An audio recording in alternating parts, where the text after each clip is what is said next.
passar, às vezes, muitos anos, decênios e até séculos no vício. Então,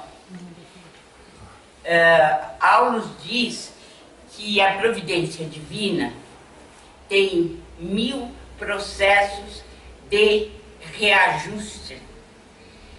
Então, nós temos que contar com isso quando temos um familiar, um ente querido, que está chafurdado no vício. Por quê? Diz Aulus o seguinte, que a aflição, o desencanto, o cansaço, o tédio, o sofrimento, o cárcere, todas são providências do mundo espiritual para que a pessoa desperte. E para isso, ela reencarna e é tocada no seu íntimo por algum desses princípios que estamos vendo aqui. Então, não se enfastiarão tão cedo. Acho que esse termo empregado por ele é muito oportuno. Enfastiar-se. Quer dizer, a pessoa não aguenta mais, não quer mais e procura abandonar aquele caminho. Talvez seja por isso, e acreditamos que sim, que os psiquiatras sabem, assim como os psicólogos, que é preciso a adesão do viciado para que haja algum resultado positivo, né? Nós sabemos que é assim. Então, o Aulus diz que não se enfastiarão tão cedo. Aqueles que estão ali, em companhia dos desencarnados, estão passando por aqueles momentos de vício, né? De deterioração, e não estão enfastiados ainda. Outras atitudes que o Aulus fala, que o mundo espiritual lança a mão. Por exemplo, prisões no mundo material, quando encarnados. Então, esses espíritos renascem e vão tendo um chamamento através dessa prisão. São encarnações, reencarnações dolorosas, que significam luta expiatória aos necrosados no vício. A expressão é forte. Necrose é quando o tecido já está plenamente deteriorado, como nós sabemos. Então, são almas que estão necrosadas no vício. O plano espiritual lança a mão do que ele tem. Isso significa, os espíritos superiores lançam mão do que eles têm de recursos para ajudar esses espíritos. E o que eles têm de recursos? Vejam bem, o mongolismo, a hidrocefalia, a paralisia, a cegueira, a epilepsia secundária, o idiotismo, o aleijão de nascença e muitos outros. Então, quando nós formos analisar os nossos irmãos em humanidade que renascem com qualquer um desses tipos de prisão, né, na matéria, nós temos que nos lembrar que muitas vezes eles estão há séculos viciados e o mundo espiritual não consegue tirá-los. Então, a síndrome de Down, por exemplo, é trazida aqui como uma dessas questões, além desses outros aspectos doentios que nós comumente encontramos na vida humana e que muitas vezes não sabemos explicar. A renovação mental com alicerces no bem, quer dizer, Hilário pergunta a ele, mas eles não mudam? Eles não se modificam? E Aulus mais uma vez acentua, é preciso renovação mental. E para que haja essa renovação mental, diz ele, né, o bem tem que estar na base. O espírito que adentrar o caminho do bem, ele ganha tempo. Porque há atalhos, ele pode se beneficiar e muito para atingir uma situação de melhora frente ao vício. Então, aqui há também uma pergunta do Ilá, né? Mas nós podemos considerar que essa vampirização, isto é, o desencarnado com o encarnado, né, nessa parceria do vício, nós podemos considerar isso como mediunidade? Nós podemos considerar isso como mediunidade? É claro que sim, né? E é o que o Aulus diz, sem dúvida, é a mediunidade em ação. Por quê? Porque na parceria existe uma ação do desencarnado com o encarnado. E há uma ação psicológica de ambos, né? Ainda que as atitudes sejam errôneas. Mas a obsessão, a parceria no vício, essa parceria no vício é a obsessão, sem dúvida, mas, e portanto é mediunidade. Nós temos de considerar como mediunidade.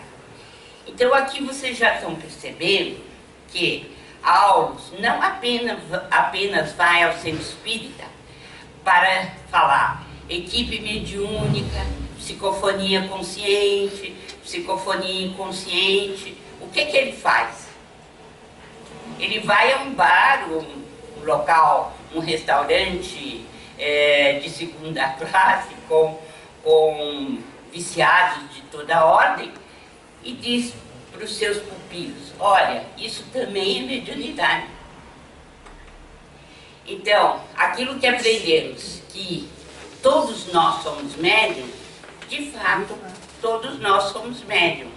E onde quer que a gente vá, a mediunidade está presente.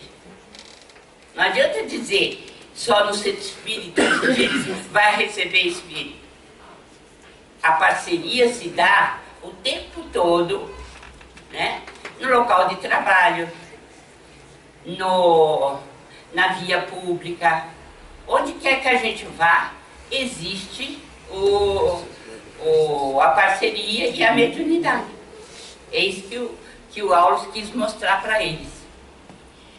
Então, onde quer que a gente vá, existem recursos psíquicos, emprego no bem ou no mal. Então nós podemos adentrar um lar, ou a rua, ou o ambiente de trabalho, onde as parcerias se fazem ou para o bem ou para o mal. Não existe separação.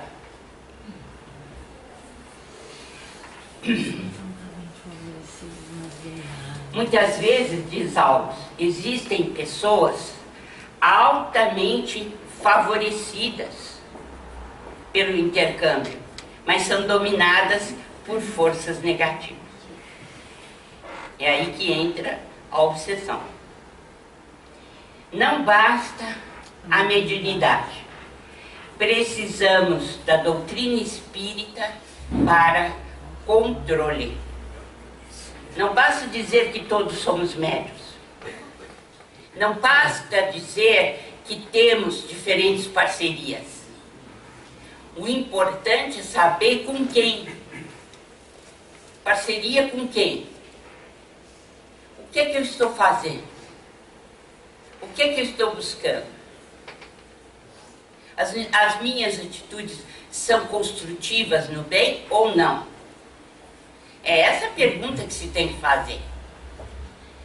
Toda vez que a gente se deixa levar pelo perdão, pela misericórdia, pela tolerância, pelo carinho, pelo afeto, pelo amor, automaticamente as nossas parcerias serão do mesmo teor. Mas é a doutrina espírita quem explica isso. Então nós precisamos do controle. Precisamos de saber. A nossa tendência normal é considerar que somos espíritos muito bonitos, maravilhosos, né? Que a nossa aura atinge metros e metros de distância, que nós somos espíritos de alto gabarito. Baixa, por favor, baixa, Crícia, é menos. Tudo vai depender do tipo de pensamento, das ações que temos. Por quê?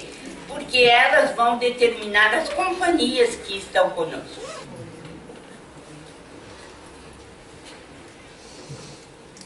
Bem,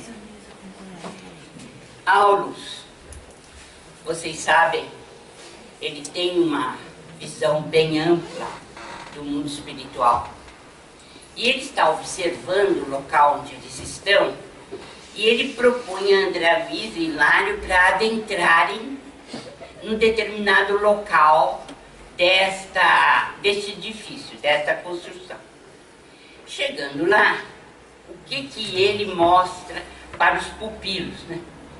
Para os seus discípulos? É um rapaz, né? Que está à mesa, acompanhado de conhaque e fumando com volúpia. Vocês sabem o que é isso, né? O desespero para fumar. Então, já aí nós temos dois agravantes: o conhaque, né? E as baforadas seguidas uma da outra, sob o domínio de entidade de aspecto repelente. Agora imagina, pode estar muito bem vestido, pode estar, né, bem aprumado, né, pode ter até um excelente porte físico, mas não é isso que interessa. Interessa a companhia. E a companhia é péssima, horrorosa. Então, é uma entidade de aspecto repelente. E o rapaz escrevia. Quem é ele? Como está? O seu cérebro está embebido com substância escura e pastosa. Isso é recomendável? Não, né? Que escorria das mãos do triste companheiro.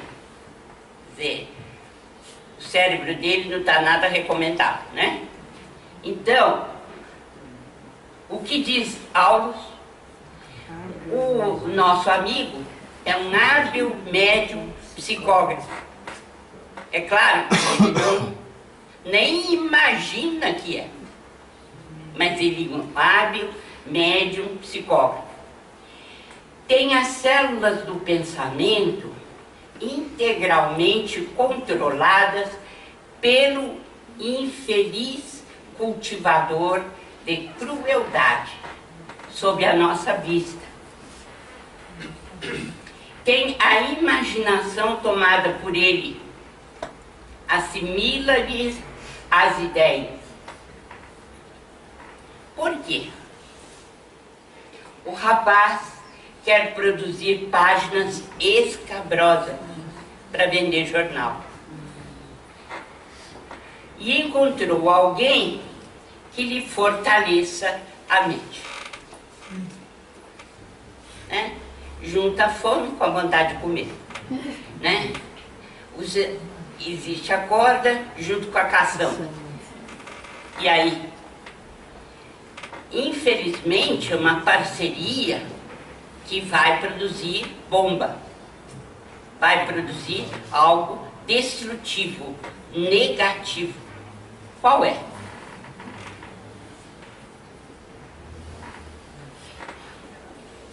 Aqui Aulus acentua que encontramos o que queremos ser. Ele é jornalista, deseja fazer uma matéria para vender jornal. Não importa se é verdade ou não o que ele diz.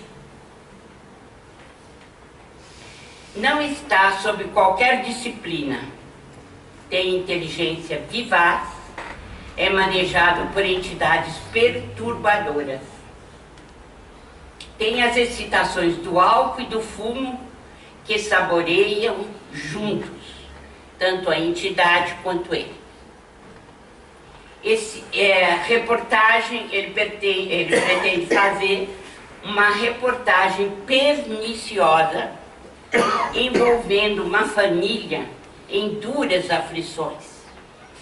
Houve um homicídio, a cuja margem aparece a influência de certa jovem, aliada às múltiplas causas em que se formou o deplorável acontecimento.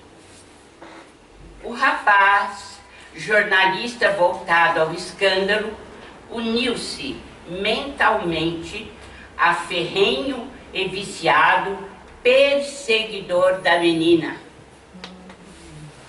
Então aqui nós já temos o quadro totalmente à nossa disposição. Um quadro triste. Essa entidade persegue uma jovem. Essa jovem está à margem de um homicídio. Não foi ela a culpa direta. O que esse jornalista vai fazer? Vai culpá-la. Vamos lá.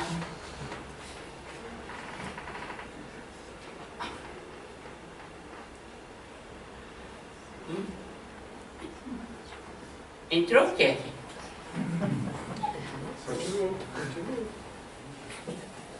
Não.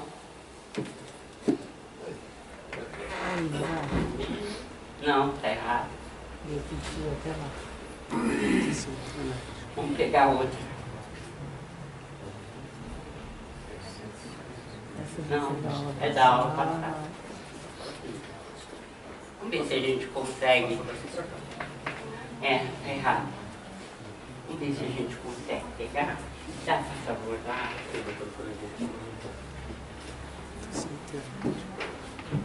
Foi pra frente? Ah, tá. Então, não foi apagada a outra. Agora sim. Agora é a continuidade. Então, depois desse ligeiro engano, então, interessado em exagerar-lhe a participação no caso, com o fim de martelar-lhe a mente apreensiva e arrojá-la aos abusos da mocidade. Eu queria que vocês prestassem bastante atenção nesse caso. Por quê? Porque aqui na Terra nós estamos em constante ligação com o mundo espiritual. E há um encadeamento de interesses negativos ou positivos. Nesse caso, essa entidade horrorosa que está ao lado do jornalista, ajudando-o, né, a psicografar, né, dando as ideias, ele pretende desfibrar o caráter dessa jovem. Por quê? Vamos ver. O jornalista vai fazer um comentário calunioso em um veículo de informações tendenciosas ao público. Desapiedadas apreciações sobre a moça. Perturbações. Não se acumpliciou com o mal na forma em que foi contada como colaboradora no crime. Vejam bem, a menina está à margem do acontecimento. No entanto, ela vai ser implicada pelo jornalista como uma chave principal para se obter a resolução de um crime. E o que o obsessor quer com isso? O obsessor tenta deprimir a vida moral dela, amolecer-lhe o caráter. Descerá ao charco onde ele se encontra? Essa é a pergunta que o Hilário faz. Mas e ela? Como é que ela vai se posicionar depois que o nome dela sair nesse escândalo? Aí o benfeitor diz, quem sabe? Porque aí ela está sendo testada. São as chamadas provas e expiações. Então nós estamos sendo testados em cada acontecimento que ocorre em nossa vida. Esse é um deles.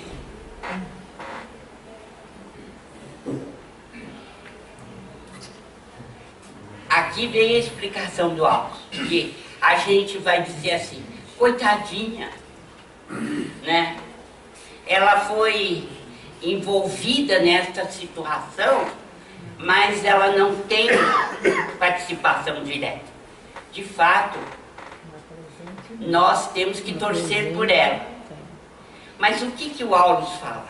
Antes de reencarnar, ela sabia que ia atravessar problemas. Ele aqui escolheu esse gênero de provas, dispondo-se a lutar. A jovem e o perseguidor. Agora, se ela não quiser lutar e cair diretamente na lama, é uma opção dela. Então, a jovem e o perseguidor estão unidos há muito tempo. Precisamos guardar o seguinte, o acaso não existe. Jamais, em tempo algum, você não encontra uma pessoa sem uma razão. Não há um acontecimento solto no espaço da nossa vida. Não existe isso. Então, juntos, antes do renascimento, estavam os dois. A entidade repelente e essa jovem, que há muitos e muitos anos está relacionada com ele. Né? O que esse espírito pretende dela? O obsessor. Como eu disse, desfibrar o caráter dela. Para quê? Fazê-la passar por uma desordem emotiva com a finalidade de vampirização. Ele pretende que ela fique sob o jugo dele, como sempre esteve em inumeráveis existências. Será que ela vai conseguir? A gente torce para que consiga, mas a gente não sabe. Né?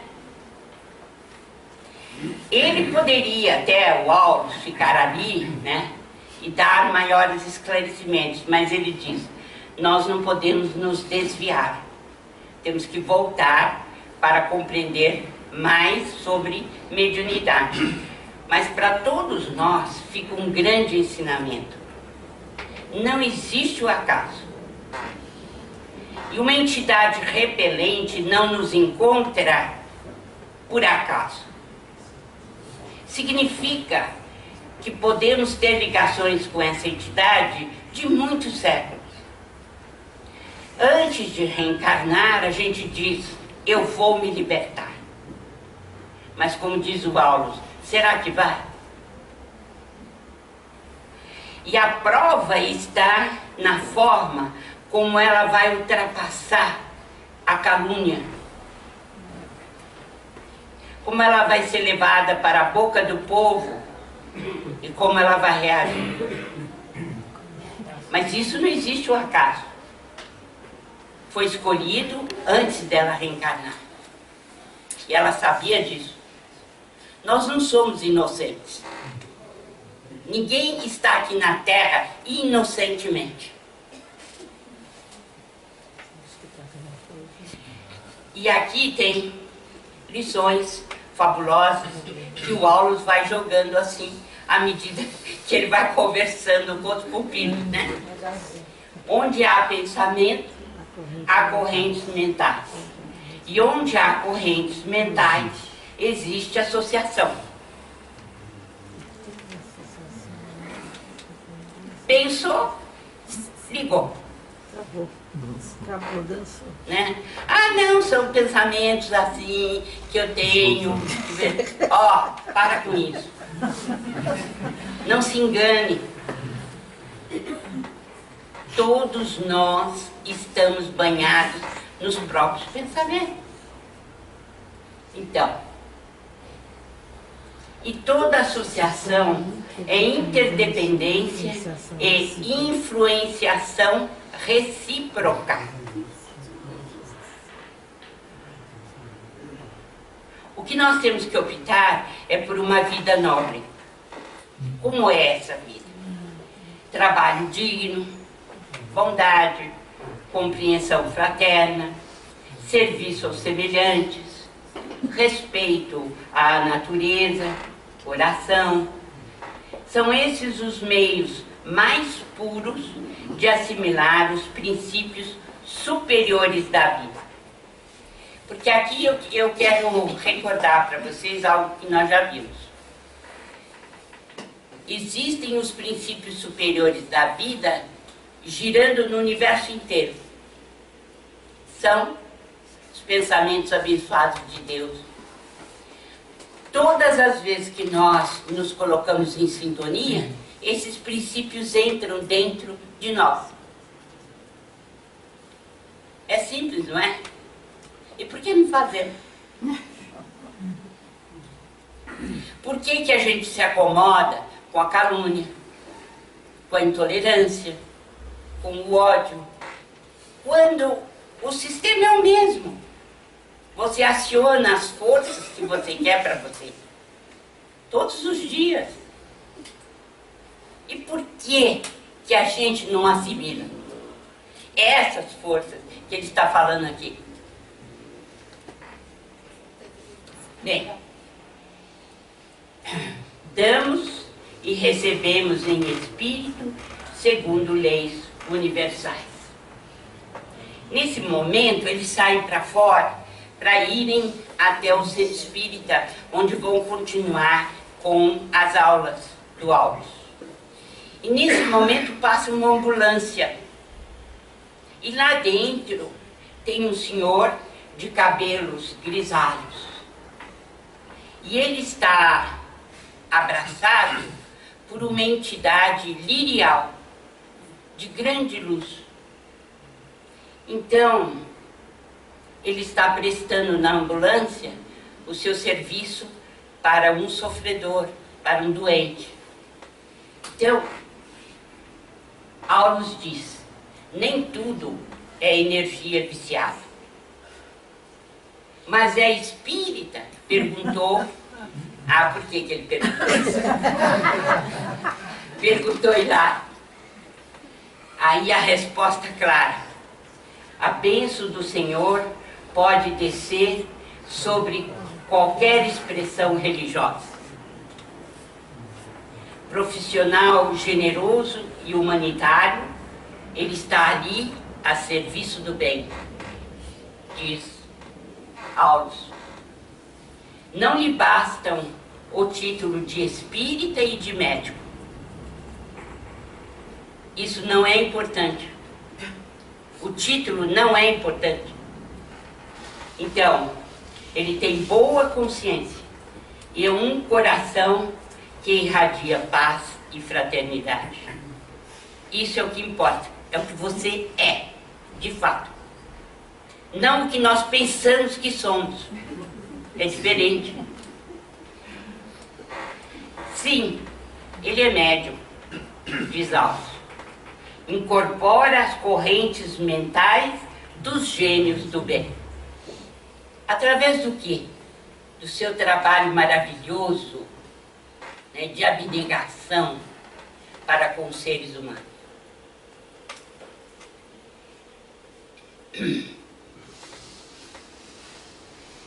Então, nós temos no mundo a influência do bem ou do mal. Qual que nós escolhemos?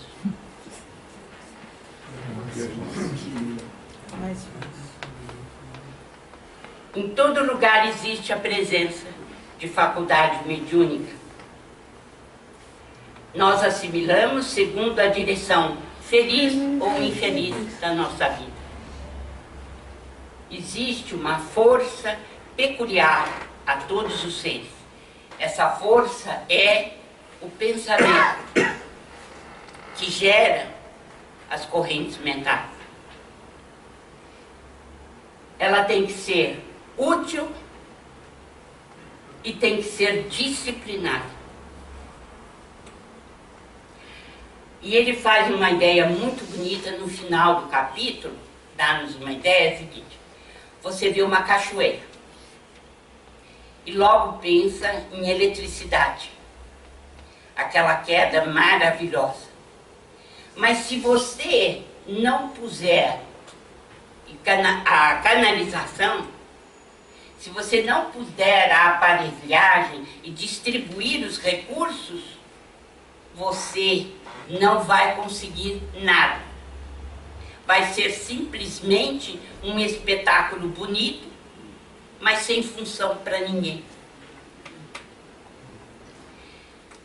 Eu creio que esse capítulo, ele é assim de extrema importância para nos mostrar que todos nós somos médiuns. E onde quer que a gente vá, se estamos na rua, se estamos no ambiente de trabalho, se estamos num local onde tem muita gente ou pouca gente, ou dentro da nossa própria casa, o que acontece conosco? Nós vamos estar em sintonia com o bem ou com o mal que estivermos pensando, e a forma de ação nossa no dia a dia é que marca a nossa distinção moral ou a nossa ligação com o crime, com o vício, com as partes e funções negativas que existem na vida. Nós chegamos então ao término do capítulo 15, Forças Viciadas. Prestem bem atenção nesse capítulo. Leiam quando estiverem em casa, né? E vamos então chegar à conclusão seguinte: todos somos médiuns. Cada dia que colocamos o pé para fora da cama, estamos construindo o nosso destino. E o nosso destino vai depender da construção negativa ou positiva que fazemos através de palavras, pensamentos e atos. Porque às vezes podemos ser melífluos, né, na palavra, até encantadores, mas e as ações? As ações vão determinar o que somos na realidade. E mediunidade é isso. Pensou, você faz a ligação. Por isso é que todos somos médiuns. Existe um entrelaçamento entre todos os seres, entre todas as coisas. E nós só poderemos dizer que seremos médiuns do bem quando, na vida real, na vida de todo dia, nós optarmos sempre pelo bem. Aí sim, estamos ligados ao que há de mais superior na vida humana. Alguém tem alguma pergunta? Gostaria de falar alguma coisa?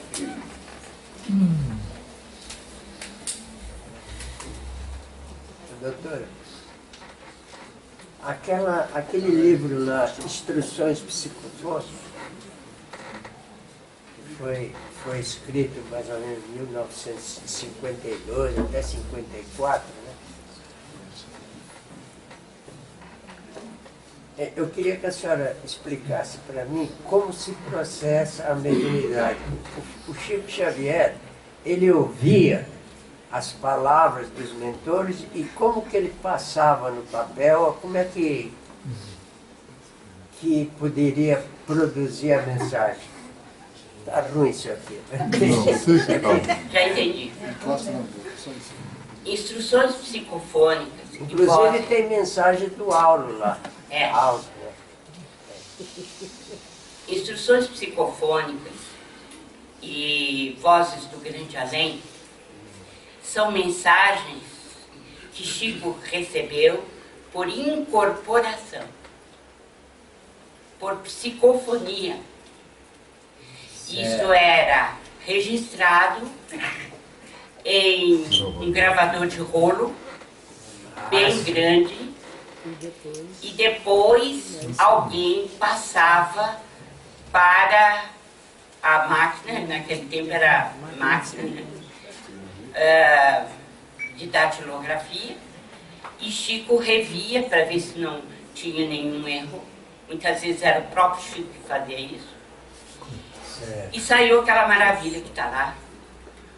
Dois grandes livros extraordinários, dois pilares da construção do Espiritismo, são espíritos de alta hierarquia, e eu mesma no Portal de Luz tenho feito comentários sobre esse livro, e que eu recomendo a todos, né? Falando a Terra também. Tem a mensagem Rui Barbosa, no Falando a Terra, e outros espíritos, inclusive da época do Império, né? E que atuaram politicamente no país. São livros maravilhosos. Tem aquele capítulo também dos como é que se fala? Os que constroem as colônias, entende? Também está todos aqueles espíritos. É um grande conjunto de espíritos, arquitetos, né? E eles então, mostram... o Calderaro, né? O Emmanuel, o André Luiz, e espíritos também sofredores. Só que tem uma característica, eles contam a vida deles e o fracasso. E Exatamente. Com isso, nós aprendemos muitíssimo. Tem uma mensagem em Vozes do Grande Além, em que o espírito vem através do Chico, né? E a gente nota que ele está perdendo a consciência, que ele está perdendo o sentido da sua própria vida.